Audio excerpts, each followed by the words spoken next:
The world has a way of quieting down when you're alone with your thoughts. And sometimes, in that silence, the weight of everything you're carrying starts to feel like a physical presence. We walk through our lives like architects of our own internal landscapes, but so often we choose to build in the shadows.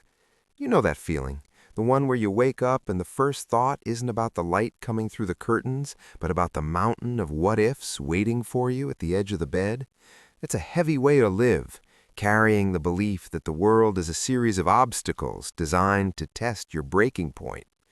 But what if I told you that the lens through which you view those mountains actually changes the height of the climb? Positivity isn't about wearing a blindfold or pretending that the thorns in life don't hurt. It is the quiet, radical act of choosing to believe that the rose is still worth the reach. Imagine a woman named Sarah. She spent years building a career, only to find herself standing in a cold office on a Tuesday morning, being told her position is no longer needed. In that moment, the air leaves the room.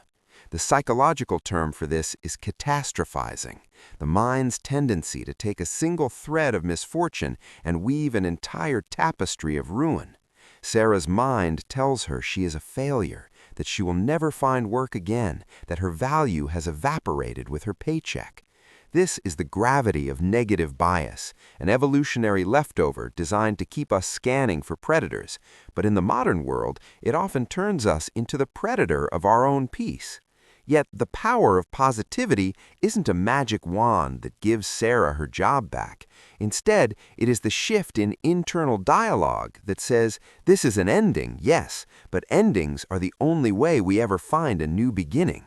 It is the ability to look at the wreckage and see not just debris, but the raw materials for something different. When we talk about the psychology of positive thinking, we aren't talking about toxic positivity or the forced smiles that mask real pain. We are talking about cognitive reframing. It is the understanding that while we cannot control the wind, we are the absolute masters of the sails. Think about the way a child looks at a cardboard box. To us, it's trash, a remnant of a purchase. To them, it's a spaceship, a fortress, a portal to another realm. They haven't yet learned the cynicism that tells them things are only what they appear to be. As we grow, we lose that fluidity. We begin to see a rainy day as bad weather rather than nourishment for the earth. We see a rejection as proof of inadequacy rather than a redirection towards something better suited for our soul. Positivity is the journey back to that childlike fluidity, the refusal to let the labels of the world define the limits of our potential. Science tells us that our brains are neuroplastic. They're like gardens that grow whatever seeds we plant most often.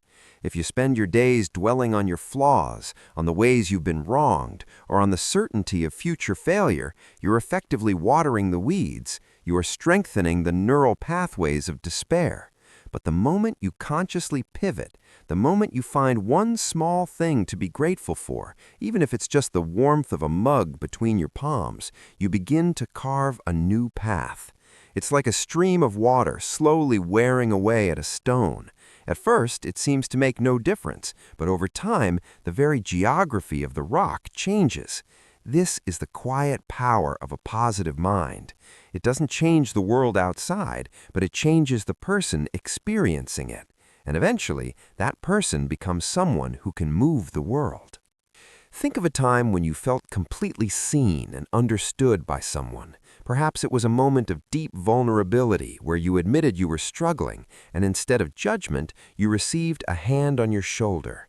That warmth you felt was the outward expression of what positivity does to us internally. It is a form of self-compassion. It is looking in the mirror and deciding that despite the scars, despite the mistakes that keep you up at night, you are still a being of immense worth. We are often our own harshest critics, speaking to ourselves in voices we would never use with a friend. But positivity invites us to be the friend. It asks us to look at our struggles not as evidence of our weakness, but the very fire that tempers our steel. There is a poetic resonance in the way light interacts with darkness. You cannot have a shadow without a source of light nearby. When you are in the midst of a dark season, it's easy to forget that the sun hasn't stopped shining. It's just that the earth has turned its back for a moment. Positivity is the internal sun. It is the steady glow that reminds you that seasons are, by definition, temporary. When you choose to think positively, you're essentially deciding to be the light in your own darkness. You're saying, I may not see the path ahead, but I trust my feet to find the way. It is an act of profound courage to be optimistic in a world that often rewards cynicism.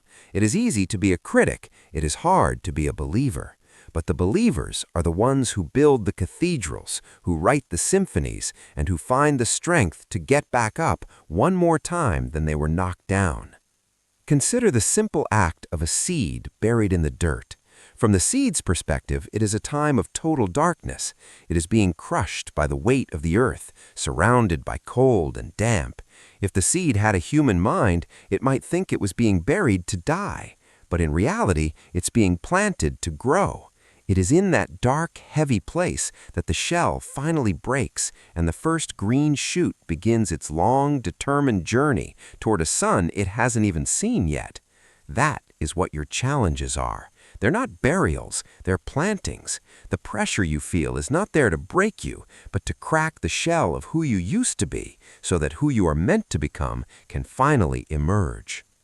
As we move through our days, let us try to notice the stories we tell ourselves.